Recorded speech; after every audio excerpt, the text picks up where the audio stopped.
In 1916, two diplomats walked into a room with a map of the Middle East. One of them picked up a ruler and began drawing straight lines across the map.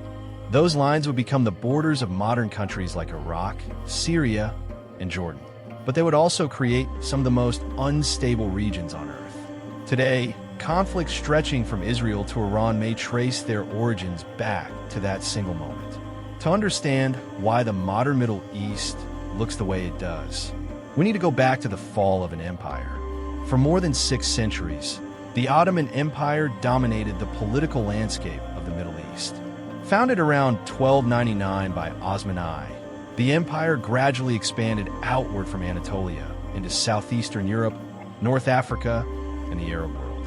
A defining moment in its rise came in 1453, when Mehmed II conquered the Byzantine capital Constantinople, ending the Byzantine Empire and establishing the Ottomans as one of the dominant powers of the early modern world. At its height in the 16th century under Suleiman the Magnificent, the empire governed territories stretching from Hungary in Europe to Yemen in the Arabian Peninsula and across much of North Africa.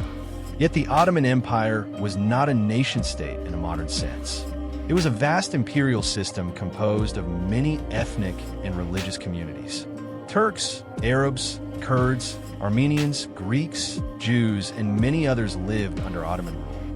Rather than attempting to assimilate these groups into a single national identity, the Ottomans governed through a system known as the millet system. Under this arrangement, religious communities were allowed to manage many of their own affairs. Orthodox Christians were governed through the Greek Patriarchate. Armenians had their own religious leadership. Jewish communities managed their own courts and schools. Each group retained its religious laws and institutions. For centuries, this system maintained relative stability across an extraordinarily diverse empire. But it also meant that the empire never developed a unified political identity comparable to modern nation-states. This would later become a major vulnerability when nationalism began sweeping across Europe. By the late 18th and 19th centuries, the Ottoman Empire was facing mounting challenges. European powers were undergoing dramatic transformation through the Industrial Revolution. Industrialization gave European states enormous advantages. They developed mass industrial production, modern bureaucracies, powerful standing armies, and steam-powered navies. Meanwhile, the Ottoman Empire struggled to modernize its political institutions and economic system.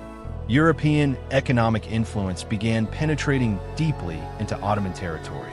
Through special trade agreements, known as capitulations, European merchants were allowed to operate within Ottoman lands under their own legal systems rather than Ottoman law. This arrangement undermined Ottoman sovereignty and allowed European powers to dominate the empire's trade networks. The empire also accumulated large debts to European banks. By 1881, the financial situation had become so severe that European creditors established the Ottoman Public Debt Administration, which took control of major portions of Ottoman tax revenue. At the same time, nationalist movements were spreading across the empire. Inspired by European political ideas, many ethnic groups began seeking independence. Greek revolutionaries launched a successful war of independence in the 1820s. Serbian and Bulgarian uprisings followed. These movements were often supported by rival powers, such as Russia, which sought to weaken Ottoman authority. By the early 20th century, the empire had already lost large portions of its European territory. Then came World War I. The Ottoman leadership decided to align with Germany and the Central Powers. The decision proved disastrous. British forces launched major campaigns in the Middle East to dismantle Ottoman rule. One of the most decisive developments occurred in 1917 when British forces under Edmund Allenby captured the city of Jerusalem, ending centuries of Ottoman control. By the end of the war in 1918, the Ottoman Empire had effectively collapsed. Yet even before the war had finished, Britain and France had already begun planning how to divide its territories. In 1916, British diplomat Mark Sykes met with French diplomat François-Georges Picot. Their negotiations produced what became known as the Sykes-Picot Agreement. The agreement divided the Middle East into spheres of influence. France would dominate Syria and Lebanon. Britain would control Iraq and Jordan. Palestine would fall under international administration. The borders were drawn largely on maps in European offices. They rarely considered the complex ethnic, tribal, and sectarian realities of the region. As a result, many communities were divided across multiple states. Others were forced together inside political systems that had never existed before. These artificial borders created fragile states that would struggle with internal tensions for decades. Among the territories affected by these decisions, one would become the most contested of all: Palestine. The land surrounding Jerusalem carried deep historical significance for three major religions. For Jews, Jerusalem had once been the center of ancient Jewish kingdoms and the site of the first and second temples. For Christians, it was the city where Jesus was crucified and resurrected. For Muslims, it contained the Al-Aqsa Mosque, one of the holiest sites in Islam. In the late 19th century, Jewish intellectuals began developing a political movement known as Zionism, led by figures such as Theodor Herzl. The movement argued that Jews needed a sovereign homeland after centuries of persecution in Europe. After World War I, Britain governed Palestine under a League of Nations mandate. During the following decades, Jewish immigration to the region increased significantly. But Palestine was already home to a large Arab population.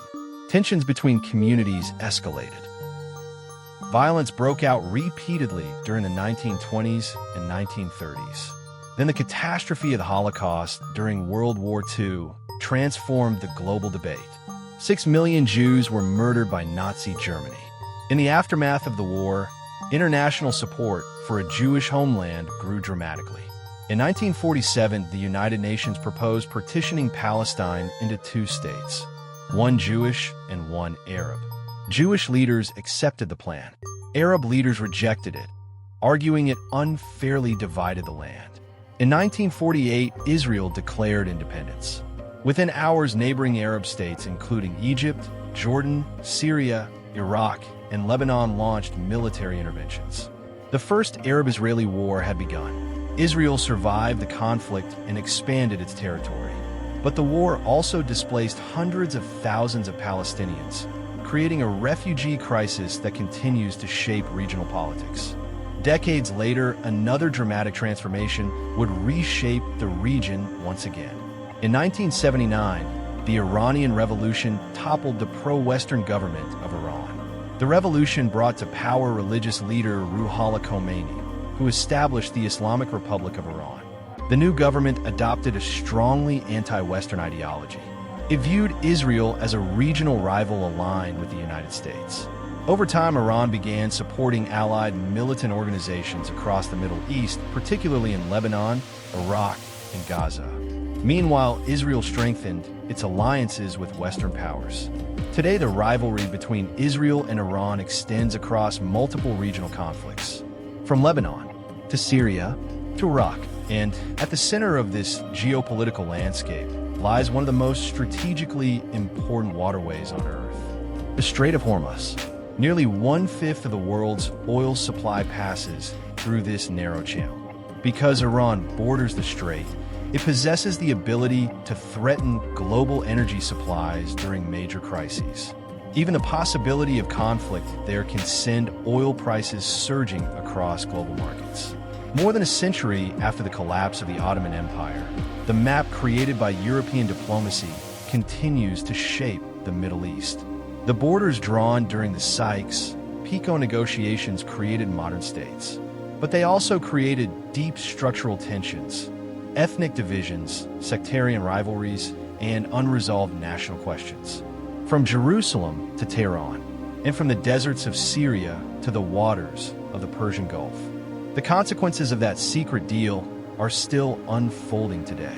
If you want to understand another geopolitical story that still shapes today's world, watch our documentary on the One China policy.